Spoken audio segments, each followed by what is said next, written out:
রোজা রাখা অবস্থায় কি গুপ্তাঙ্গের লোম পরিষ্কার করা যাবে? নবজাতকের বমি কাপড়ে লাগলে নামাজ হবে কিনা? রোজা অবস্থায় ঘুমের মধ্যে স্বপ্নে কিছু খেতে দেখলে কি রোজার কোনো সমস্যা হয়? ব্যাংকে ডিপিএস করা কি হালাল হবে? বিকাশ বা মোবাইল ব্যাংকিং এর মাধ্যমে যদি জাকাতের টাকা পাঠানো হয় তাহলে তার চার্জ কাকে বহন করতে হবে, জাকাত দাতাকে না জাকাত গ্রহীতা? স্ত্রীকে গর্ভবতী অবস্থায় সহবাস করা যাবে কিনা? লোকমুখে শুনেছি জীবদ্দশায় 1 কেজি সুরমা লাগালে সে জান্নাতি, এটা কি সঠিক? চলুন তাহলে আমরা এবার প্রশ্নোত্তর আলোকিত ভবনে প্রবেশ করি। ইতিমধ্যে অনেকগুলো প্রশ্ন আমাদের কাছে চলে এসেছে। জান্নাত আরা জুলি, আপনি জানতেছেন মুরগি একাই জবাই করতে পারবে কি না কারো হেল্প ছাড়া? হ্যাঁ, করতে পারবে, কোনো অসুবিধা নেই। মুরগিতে একজন ধরতে হবে এমন কোনো বাধ্যবাধকতা নেই। আপনি মুরগি যেভাবে খুশি সেভাবে জবাই করবেন, জবাই করাটাই হলো মুখ্য। বিসমিল্লাহ বলে জবাই করতে পারলে আপনি নিজে একাও করতে পারেন, কোনো অসুবিধা নেই।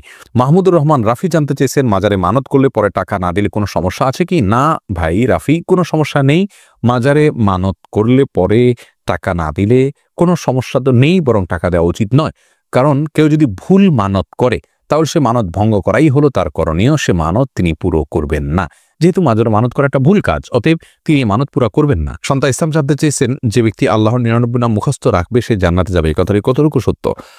বোন শান্তা এই সম্পর্কে হাদিসে একটি কথা রয়েছে। নবী সাল্লাল্লাহু আলাইহি ওয়াসাল্লাম বলেছেন ইন্না লিল্লাহি তাসামাতে সাইনা ইসমান, নিশ্চয় আল্লাহ তাআলার 99টি নাম রয়েছে, যেই নামগুলোকে যদি কেউ সংরক্ষণ করেন, এই সংরক্ষণ করার একটা অর্থ হলো মুখস্থ করা, আর একটা অর্থ হলো যে এই সংরক্ষণ করার মানে হলো এগুলোর অর্থ বুঝে আল্লাহ তাআলার এই গুণগুলোকে বিশ্বাসে আনা, যেটি আমাদের ইমানের জন্য অবিচ্ছেদ্য অংশ, করতেই হবে সেই বিশ্বাস লালন করা।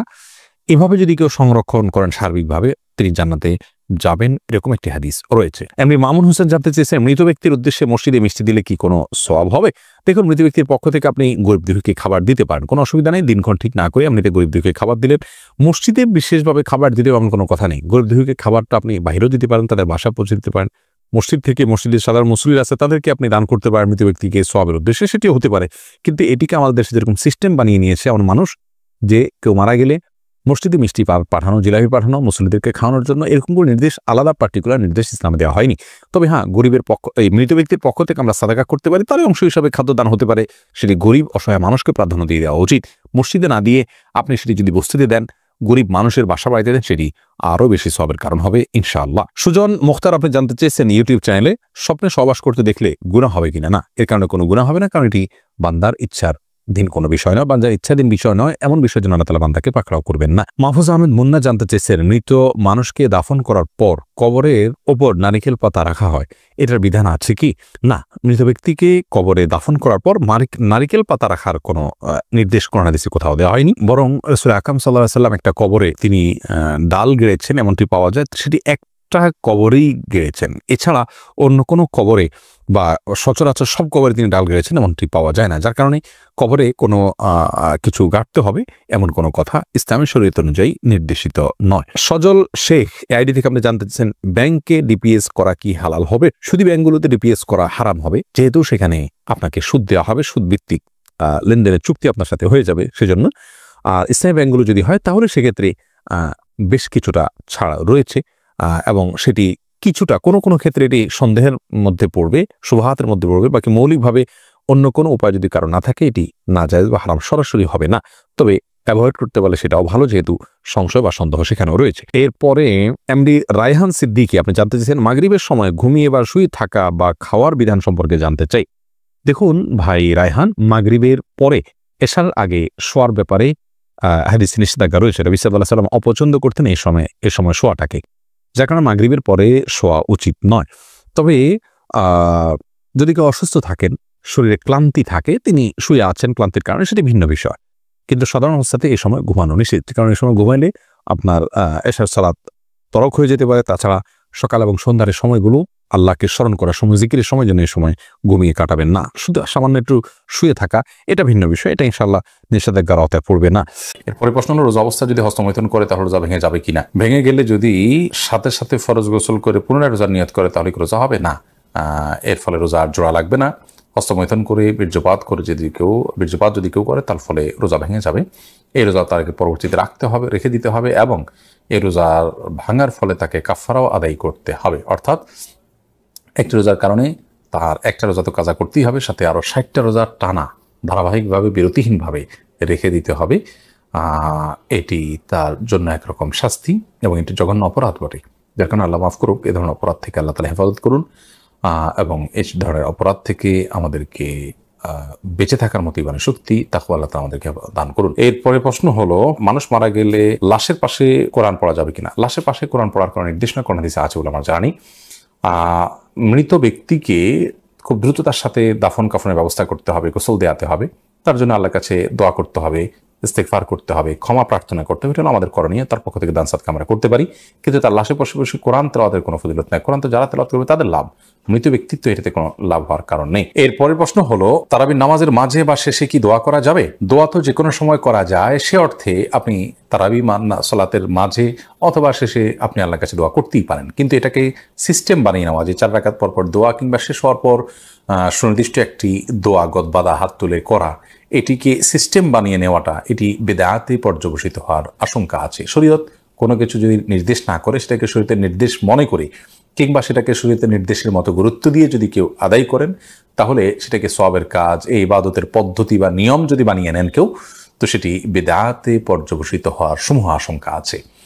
আপনি নিজে থেকে এমনি কখনো দোয়া করলেন, কখনো করলেন না, সেটা একান্ত আপনার ব্যক্তিগত বিষয়, কিন্তু সুনির্দিষ্ট দোয়ার ফরম্যাট ঠিক করে নেওয়ার কোনো সুযোগ কিন্তু নেই। এরপরে প্রশ্ন হলো, বিকাশ বা মোবাইল ব্যাংকিং এর মাধ্যমে যদি জাকাতের টাকা পাঠানো হয় তাহলে তার চার্জ কাকে বহন করতে হবে, জাকাত দাতাকে না জাকাত গ্রহীতাকে? গুরুত্বপূর্ণ প্রশ্ন। মোবাইল ব্যাংকিং এর মাধ্যমে অথবা যে কোনো উপায়ে যদি আপনি জাকাত অভাবী মানুষের কাছে পাঠান, তাহলে জাকাত দাতা হিসাবে এটার খরচ আপনাকে বহন করতে হবে, জাকাত গ্রহীতাকে এর খরচ বহন করতে হবে না।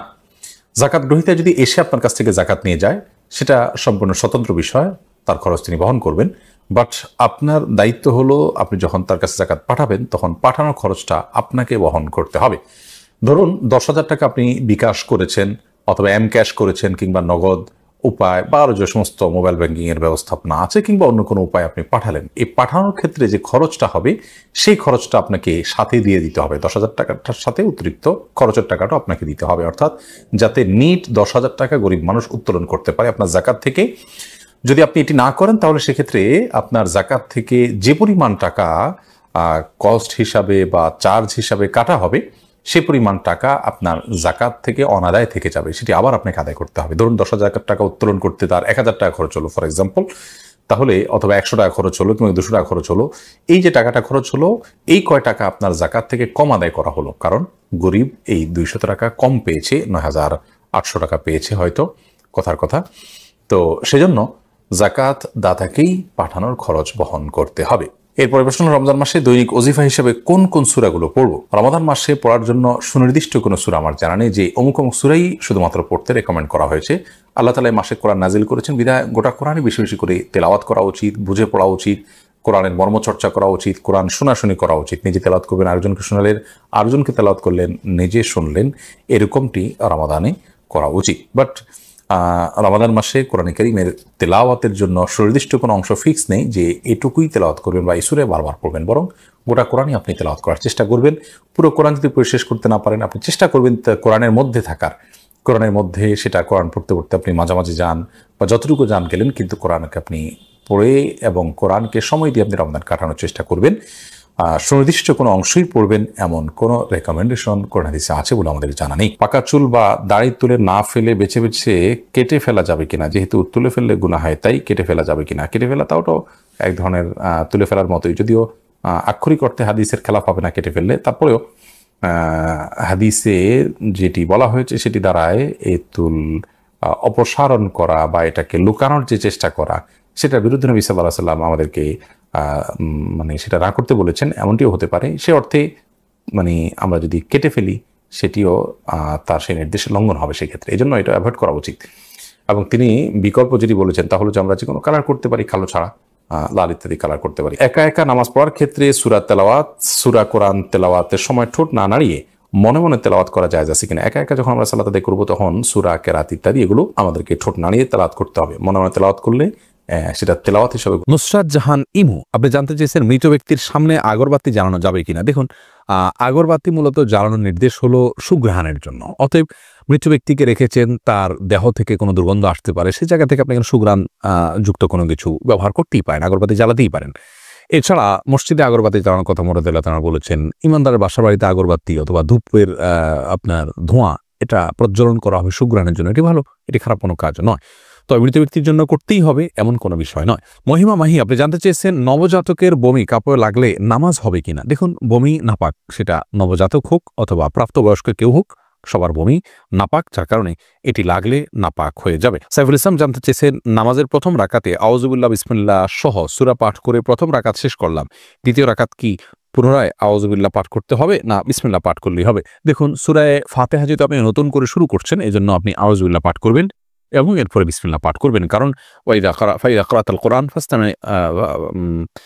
ফাস্তাইয বিল্লাহি মিনাশ শাইতানির রাজিম, আল্লাহ তাআলা বলেছেন কোরআন যখন পাঠ করবে তখন তুমি আল্লাহ তাআলার কাছে আশ্রয় চাইবে শয়তান থেকে। এইজন্য প্রথম রাকাতে আপনি সূরা ফাতিহা পাঠ করেছেন, এরপরে আপনি রুকু করেছেন, সিজদা করেছেন, তাসবিহ পাঠ করেছেন, অনেকগুলো কাজ করেছেন, আবার নতুন করে আপনি তেলাওয়াত শুরু করছেন, যার কারণে আপনি এখানে আউযুবিল্লাহ সূরা 2টা পাঠ করবেন। শাহাদাত হোসেন সবুজ আপনি জানতে চেয়েছেন স্ত্রীকে গর্ভবতী অবস্থায় সহবাস করা যাবে কিনা। জি, স্ত্রী গর্ভবতী থাকলে সে অবস্থায় সহবাস করাতে কোনো নিষেধাজ্ঞা নেই। বোন সালিয়া ইসলাম জানতে চেয়েছেন লোকমুখে শুনেছি জীবদ্দশায় 1 কেজি সুরমা লাগালে সে জান্নাতি, এটা কি সঠিক? না বোন, এরকম কোনো কথা নেই যে 1 কেজি পরিমাণ সুরমা লাগালে সে জান্নাতি হবে। তবে হ্যাঁ, মৌলিকভাবে সুরমা লাগানো রাসূল আকরাম সাল্লাল্লাহু আলাইহি ওয়াসাল্লামের সুন্নাহ এবং সে বিষয়ে নবী সাল্লাল্লাহু আলাইহি ওয়াসাল্লামের সুস্পষ্ট নির্দেশনা রয়েছে। আমরা সুরমা লাগাবো আমাদের সাধ্য অনুযায়ী, তবে 1 কেজি পরিমাণ লাগাতে হবে এমন কোনো কথা নেই, এটি মন গড়া কথা। মাহবুবা জান্নাত তাসনিন আপনি জানতে চেয়েছেন ঠান্ডার সমস্যার জন্য অজু না করে তায়াম্মুম করি, এটি আমার জন্য সবসময় জায়েজ কিনা। বোন মাহবুবা, যদি আপনার ঠান্ডা এতই মারাত্মক হয় যে আপনি ঠান্ডা পানি ব্যবহার করলেই আপনার প্রচণ্ড রকমের অসুস্থ হয়ে পড়েন, গরম পানি করবার কোনো বিকল্প ব্যবস্থা নাই, তাহলে সেক্ষেত্রে আপনি তায়াম্মুম করে সালাত আদায় করতে পারবেন। আর যদি ঠান্ডা পানি ব্যবহার করলে সামান্য একটু অসুবিধা হয়, তাহলে তার কারণে আপনি তায়াম্মুম করতে পারবেন না। আর যদি গরম পানির ব্যবস্থাও থাকে আর সেটা ব্যবহার করলে আপনার অসুবিধা খুব বেশি না হয়, তাহলেও আপনি তায়াম্মুম করে সালাত আদায় করতে পারবেন না। এমনি নাসিমউদ্দিন আপনি জানতে চেয়েছেন অজুর সময় ঘন দাড়ির ভেতর পানি কিভাবে পৌঁছাতে হবে। পানি এভাবে কোষ করে ধরে আপনি যেভাবে ভিজিয়ে রাখেন, তাহলে সেক্ষেত্রে যত ঘন দাঁড়িয়ে হোক না কেন গোড়ায় চলে যাবে। আপনার লিজ আপনি জানতে চেয়েছেন আমার ছেলের রোগ মুক্তির জন্য আমি কি দোয়া করব। আপনি মা হিসাবে তার জন্য আল্লাহর কাছে সাধারণভাবে দোয়া করবেন, দোয়া কবুলের জায়গাগুলোতে সময়গুলোতে দোয়া করবেন, ইস্তেগফার, দুরুদ এবং দোয়া ইউনুস, লা ইলাহা ইল্লা আনতা সুবহানাকা ইন্নী কুনতু মিনাজ জালিমিন এবং ইয়া যাল জালালি ওয়াল ইকরাম, এগুলো পাঠ করে এবং আল্লাহর নাম ডেকে ডেকে, এটা ইসমে আজম আল্লাহ, হে আল্লাহ, এভাবে ডেকে ডেকে আল্লাহর কৃতজ্ঞতা স্বীকার করে আল্লাহর কাছে দোয়া করবেন। ইনশাআল্লাহ আপনি কায়মন অবাক্কারী দোয়া করলে মায়ের দোয়া সন্তানের জন্য আল্লাহ তাআলা কবুল করবেন। যদি আপনার দোয়া আপনি কবুল হতে না দেখেন, তাহলে বিচলিত হবেন না, সবর করবেন, আল্লাহ তাআলা সেখানে আপনার জন্য কোনো কল্যাণ অবশ্যই নিহিত রেখেছেন। আব্দুল্লাহ মোতাওয়াক্কিল আপনি প্রশ্ন করেছেন ইউটিউবে, আমাদের আসুন্নাহ ফাউন্ডেশন ইউটিউব চ্যানেলে লাইভটি যাচ্ছে, সেখানে প্রশ্ন করেছেন শুক্রবার কোন দুরূদ পাঠ করার কথা হাদিস শরীফে এসেছে এবং কতবার পাঠ করার কথা বলা হয়েছে। রাসূল আকরাম সাল্লাল্লাহু আলাইহি ওয়াসাল্লাম একাধিক হাদিসে জুমার রাতে এবং জুমার দিনে, অর্থাৎ জুমার রাত বলতে বৃহস্পতিবার সন্ধ্যা থেকে নিয়ে জুমার দিন সন্ধ্যা পর্যন্ত, এই সময়ের মধ্যে বেশি বেশি দুরূদ পড়তে বলেছেন। তিনি বলেছেন আকফিরু মিনাস সালাতি আলাইয়া লাইলাতাল জুমআতি ওয়া ইয়াউমাল জুমআহ, তোমরা জুমার রাতে এবং জুমার দিনে আমার প্রতি তোমরা দুরূদ বেশি বেশি করে প্রেরণ করো, কারণ আল্লাহ রাব্বুল আলামিনের ফেরেশতারা আমার কাছে দুরূদকে পেশ করে থাকেন। এজন্য যে কোনো দুরূদ, নির্দিষ্ট কোনো দুরূদ ইব্রাহিম পড়তে পারেন, শুধু সাল্লাল্লাহু আলাইহি ওয়াসাল্লাম পড়তে পারেন, আল্লাহুম্মা সাল্লি আলা মুহাম্মদ ওয়া আলা আলি মুহাম্মদ পড়তে পারেন, বেশি বেশি দুরূদ পড়বেন জুমার সারা দিন ব্যাপী। জুমার দিন আসরের পরে জাযাল্লাহু আন্না মুহাম্মাদান মাওয়ালু, এই দোয়াটি, এই দুরূদটি 80 বার পাঠ করলে 80 বছরের গুনাহ মাফ হয় এবং আরো বিভিন্ন ফজিলতের কথা হাদিসে বর্ণিত হয়েছে, কিন্তু সেই হাদিসের সনদকে অনেক মুহাদ্দিসিন ইকরাম অত্যন্ত দুর্বল সূত্রে বর্ণিত বলেছেন, অর্থাৎ সেটি বিশুদ্ধতার মানদণ্ডে উত্তীর্ণ নয়। সর্বপ্রথম যে প্রশ্নটি আমি দেখতে পাচ্ছি সেটি হলো রোজা অবস্থায় ঘুমের মধ্যে স্বপ্নে কিছু খেতে দেখলে কি রোজার কোনো সমস্যা হয় কিনা। রোজা অবস্থায় স্বপ্নে যদি আমরা কোনো কিছু খেতে দেখি তাতে আমাদের রোজার কোনো ক্ষতি হবে না। স্বপ্নে শুধু খেতে দেখা নয়, অন্য যাই দেখে না কেন, স্বপ্নে দেখা বিষয়গুলো যেহেতু বান্দার এখতিয়ারাধীন নয়, ইচ্ছাকৃত মানুষ স্বপ্নে দেখে না সাধারণত, যার কারণে এটার কোনো দায় বান্দাকে বহন করতে হবে না। বিধায় রোজা অবস্থায় স্বপ্নে আমরা যাই দেখি না কেন তার জন্য আমার রোজা ভঙ্গ হবে না। এরপর প্রশ্ন হলো জাকাতের টাকা কাউকে না বলে দেওয়া জায়েজ হবে কিনা এবং ভাই বোনকে জাকাত দেওয়া যাবে কিনা। ভাই বোন তারা যদি প্রাপ্তবয়স্ক হয়ে থাকে, অভাবী থাকে, জাকাতের হকদার থাকে, তাদেরকে অবশ্যই জাকাতের টাকা দেওয়া যাবে, জাকাতের টাকা দিয়ে তাদেরকে স্বাবলম্বীও করে দেওয়া যাবে এবং জাকাতের টাকা দেওয়ার সময় জাকাত যিনি নিচ্ছেন তাকে না বলেও দেওয়া যাবে। আপনি মনে মনে নিয়ত করলেন জাকাত দিচ্ছেন, তাকে বললেন যেটা আপনি খরচ করেন, আপনি নিয়ত করলেন জাকাত থেকে দিচ্ছেন, এটা যথেষ্ট হবে। তাকে বলে দেওয়াটা এটা আবশ্যক কোনো বিষয় নয়। রমজান মাসে গুনাহ মাপের আমল ও দোয়া কি জানালে উপকৃত হব। রমজান মাসে গুনাহ মাপের জন্য সবচেয়ে বেশি যে কাজটি করতে হবে তাহলে শিরক থেকে নিজেকে পরিচ্ছন্ন রাখতে হবে, মুক্ত রাখতে হবে এবং হিংসা, বিদ্বেষ, শত্রুতা, মানুষের প্রতি এগুলো থেকে নিজেকে মুক্ত রাখতে হবে। সেই সাথে আল্লাহ রাব্বুল আলামিনের কাছে কায়মুর বাক্যে দোয়া করে যেতে হবে। এটি হলো রমজান মাসে দোয়ার কবুলের এবং আল্লাহর কাছ থেকে ক্ষমা লাভের জন্য সবচেয়ে বড় মাধ্যম। এই বিষয়টি করতে হবে, অপরাধ থেকে গুনাহ থেকে বেঁচে থাকার চেষ্টা করতে হবে। এরপরে প্রশ্ন হলো রোজা অবস্থায় স্বপ্নদোষ হলে কি রোজা নষ্ট হয়ে যায়? উত্তর হলো না, রোজা অবস্থায় স্বপ্নদোষ হলে রোজা ভঙ্গ হয় না। একটু আগে আমরা বলেছি স্বপ্নে যাই কিছু দেখুক মানুষ, তার জন্য বান্দাকে কোনো দায়বদ্ধতা বহন করতে হয় না। তবে স্বপ্নদোষের ফলে যদি বীর্যপাত হয়ে থাকে তার ফলে গোসল ফরজ ঠিকই হবে। এছাড়া স্বপ্নদোষের কারণে রোজা ভঙ্গ হবে না। বর্তমান সময় মহিলারা বাড়ি বাড়ি গিয়ে মাহফিল করে এবং মহিলা বৈঠক করে, ইসলাম এবারে কি বলে? মহিলাদের মধ্যে দিন প্রচারের কাজ, দাওয়াতের কাজ করতে পারেন, সেটা শরিয়ার সীমানার মধ্যে থেকে পর্দার বিধান মেনে অভিভাবকদের অনুমতি সাপেক্ষে, এবং যদি তারা নিজের জায়গা থেকে তারা দাওয়াতের কাজ করতে পারেন, আজকাল মোবাইলে অনলাইনে বিভিন্ন করা যায়, সেক্ষেত্রেও যদি সীমালঙ্ঘন না হয় সেটি তারা করতে পারে না। অনেক মহিলারা এই জাতীয় তালিমের মধ্যে মাশগুল হয়ে নিজের সন্তান, স্বামী, সংসার এগুলো থেকে তারা অনেকটা উদাসীন হয়ে যান, যেটা অনুচিত। এক্ষেত্রে আমাদের ব্যালেন্স করতে হবে এবং সীমালঙ্ঘন করা যাবে না। দাওয়াতের কাজ বা ইসলাম প্রচারের কাজ পুরুষদের পাশাপাশি মহিলারাও করবেন, সেটা বলা বাহুল্য। মাজিদুল ইসলাম আপনি লিখেছেন, প্রবাসীদের ফিতরা আদায়ের বিধান কি? আমরা কি দেশের হিসাব করে ফিতরা আদায় করবো, নাকি যেখানে থাকি ওই জায়গার হিসাবে দেওয়া লাগবে? আপনি যেখানে থাকেন সেখানকে হিসাব করে আপনি ফিতরা দিবেন। ফিতরা কি আলাদা করে রেখে ঈদের পর আদায় করা যাবে? না, ঈদের পর আদায় করলে ফিতরা আদায় হবে না, বরং ফিতরা আদায় করতে হবে ঈদের সালাতের আগে। নবী করিম সাল্লাল্লাহু আলাইহি ওয়াসাল্লাম বলেছেন, মান আদ্দাহা ক্বাবলা সালাহ, যে ব্যক্তি ঈদের আগে ফিতরা আদায় করবে, ফাহিয়া মাকবুলা, তাহলে সেটা ফিতরা হিসেবে কবুল হবে। ওয়া মান আদ্দাহা বা'দা সালাহ, যে ব্যক্তি ঈদের পরে আদায় করবে, ফাহিয়া সাদাকাতুম মিনাস সাদাকাত, 10টা সাদাকার মধ্যে সাধারণ দান হবে। ফিতরার যে দায়িত্ব, সেই দায়িত্বের ফলে কিন্তু আদায় হবে না। এরপর প্রশ্ন হলো, রোজা রাখলে হাত পা কাঁপে, মাথা ঘুরায়, শোয়া থেকে উঠতে পারি না, এখন কি করা উচিত? রোজা রেখে যদি কারোর এরকম পরিস্থিতি হয় এবং এটা যদি সহনীয় পর্যায়ে থাকে তাহলে তাকে সিয়াম রাখতে হবে, এই অজুহাতে সিয়াম ভাঙার সুযোগ নেই। আর যদি এটা চরম পর্যায়ে পৌঁছে যায় এবং কোনোভাবেই যদি এটা তারা করতে না পারেন, অর্থাৎ এই সিয়াম রাখতে গিয়ে তার মাথা ঘোরানো এবং হাত পা কাঁপা, এটা যদি চরম পর্যায়ে পৌঁছে, যেটা অসহনীয় পর্যায়ে এবং আশঙ্কা থাকে তার জীবনের উপরে, ডক্টর দেখানোর পর ডক্টরও যদি তাকে রেকমেন্ড করেন, যিনি সিয়ামের গুরুত্ব বুঝেন, এরকম ডক্টর, অভিজ্ঞ ডক্টর, তিনি যদি বলেন যে সিয়াম ভেঙে ফেলতে হবে, তাহলে সেক্ষেত্রে রোজা না রাখার সুযোগ আছে। কিন্তু সামান্য একটু শরীর খারাপ লাগছে, তখন রেস্ট করবেন, শুয়ে থাকবেন, কিন্তু রোজা ভাঙতে যাবেন না ঠুনকো অজুহাতে।